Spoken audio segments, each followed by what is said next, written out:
From KUNC and the NPR network, this is In The NoCo. I'm Erin O'Toole.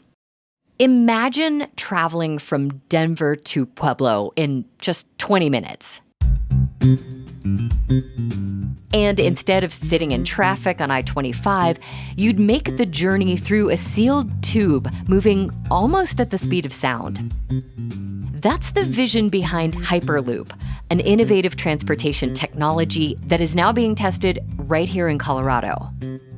The Hyperloop would work like this. You fill a specialized pod with people or other stuff you want to transport from one place to another, and then you shoot those pods at very high speeds through miles of giant metal tubes.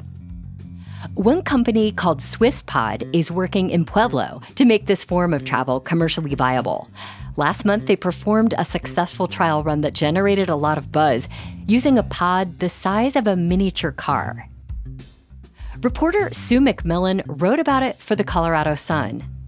She joined me to talk about this technology and how the work may reshape the economy in southern Colorado. Sue, help us picture what this Hyperloop would look like. I know it's a system of pods for people and then tubes that the pods travel in. How would a Hyperloop system work to kind of whoosh people from one place to another? Well, the steel tubes are mounted on concrete, and they're above several feet high. They're above your level, so you could walk under the tubes. Okay. And all of the electronics are in the cars, so the tubes themselves are not electrified, making it a much cheaper infrastructure. The cost per mile is like 12 to 15 million compared to 100 million for an electrified rail system per mile.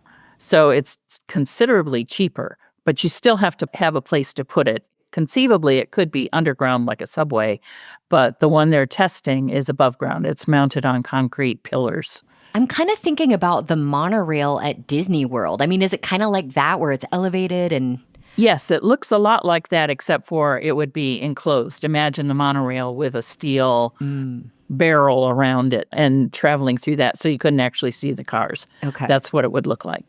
And how big are the pods supposed to be? Are we talking like school bus size or small car? Well, eventually they hope to have a pod that's big enough to carry 20 passengers. They're going to start, obviously, by trying it with materials like overnight mail or whatever, so they could be smaller. So theoretically, we could eventually see hundreds of lines of these tubes and pods connecting cities, kind of like passenger rail, but much, much faster. Sue, tell us a little bit about SwissPod, the European company behind the Hyperloop. SwissPod is one of a handful of companies that are working on Hyperloop technology. Right. How did SwissPod decide that Pueblo in southern Colorado was the place that they wanted to build the first Hyperloop test track in the U.S.? Well, they entered into this partnership with MXV Rail, which tests railroads. They test tracks, they test railroad technology and all that. There was a lot of space. They have a 43-acre test area down there, SwissPod does, at Puebloplex. So I think the space, the availability, it's right on Highway 50. It's convenient. So that's why they ended up in Pueblo. A lot of reasons, it sounds like. SwissPod tested the Hyperloop in front of a few dozen observers in November. Sue, you were there as one of those observers. Put us at the scene of the test run. How heavy was the anticipation as they got set up? There was a lot of excitement. I think people were very excited to be at something that's new, cutting edge. It was windy and cold. And then everybody went into this tent that they had set up, sort of a via, and they had heaters in there to get out of the wind. And that's also where they had big screens where you could watch the camera that was attached to the vehicle. So I watched the last guy come back out of the pod after they'd pushed the sled in, and he kind of crouched there peering in as it clicked and took off. And within a few seconds, it was over. Wow. So what did it sound like? I mean, what did you see and hear during that test run, which I believe was about a third of a mile? Yeah. It just sounded like a vehicle accelerating. You heard the sound of acceleration and sort of a few little I guess, metallic sounds as the sled went down the track. And it sounds like this went about as successfully as the Swiss pod people hoped. What was the mood like as the test concluded?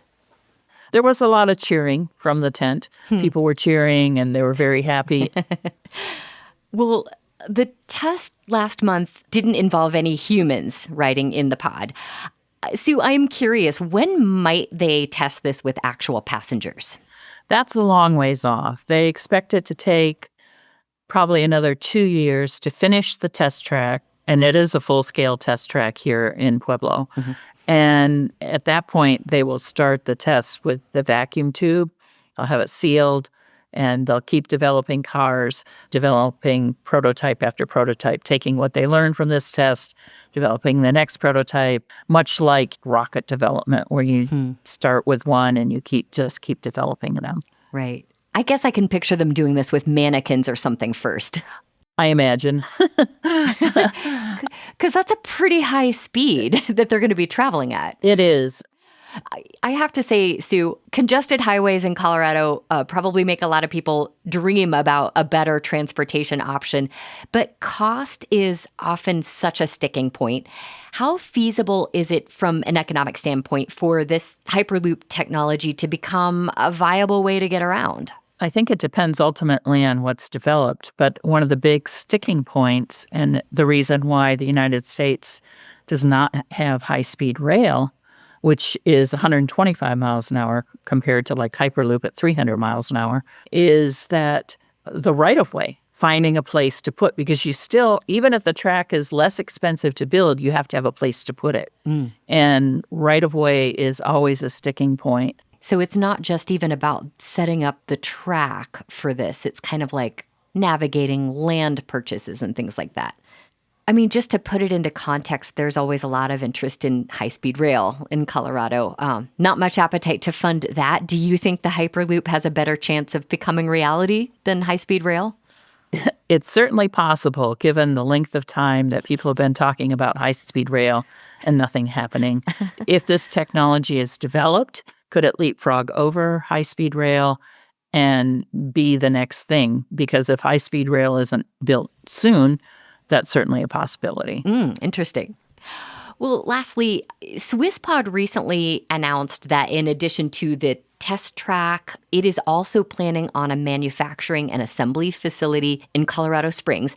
You interviewed the mayor of Pueblo, Heather Graham. How optimistic is she that research into this kind of technology could be transformative for her city and for southern Colorado? She's pretty optimistic, and she said that she sees Pueblo becoming a ground transportation hub with the rail testing that's already done there, and then Hyperloop and whatever spin-offs might come. So she's very optimistic about that. Sue McMillan wrote about the recent test of the Hyperloop in Pueblo.